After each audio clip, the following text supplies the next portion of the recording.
मला कोणत्याही प्रकारचा द्वेष पसरवायचा नाही 100%. आता जे मत मी तुम्हाला सांगणार आहे किंवा जो किस्सा आता मी ऐकला आहे, त्याच्याबद्दल तुम्ही एक गोष्ट लक्षात घ्यावी. आता सकाळच मला माझ्या एका जुन्या मित्राचा फोन आला. त्याच्याकडे माझा नंबर सेव्ह होता. कदाचित मी बोलायला लागल्यापासून, माझी मतं मांडायला लागल्यापासून तो ते व्हिडिओ रेग्युलरली बघतो, ऐकतो. त्याला ते बरं वाटतं. तर त्याच्यावरती प्रतिक्रिया देण्यासाठी त्याने आज मला सकाळी फोन केला. तो गुजरातमध्ये कामाला होता. टाटा पॉवर या कंपनीमध्ये एक चांगल्या पगाराची नोकरी होती तिथे त्याला. आणि त्यांनी निवडणुका ज्या मुंबई महापालिकेचा निवडणुकांचा रिझल्ट लागला त्या दिवशीचा किस्सा त्याने गुजरातमधला सांगितला, जो त्यांनी याची देही याची डोळा तिथे उपस्थित राहून त्यांनी तो पाहिला होता.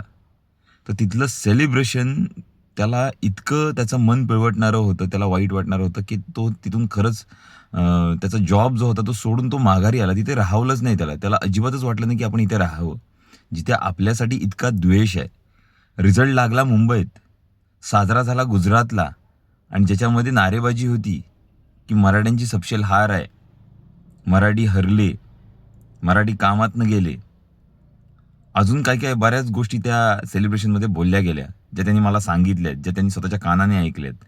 पण त्या मी इथे नाही सांगणार आहे.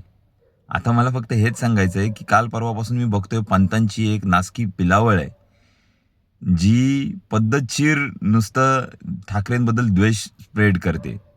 त्यांनी हे पाहावं आणि त्यांनी याच्याबद्दल बोलावं आणि त्यांचे जे कोणी आका असतील, बोलवते धनी असतील, ज्यांची ही पिलावळ गुलाम बनून, अंधभक्त बनून मराठी भय्ये जे ह्या महाराष्ट्रात आहेत, त्यांनी हे समजलं पाहिजे, की नक्की आपल्या पराजयामुळे कोण खुश होतंय.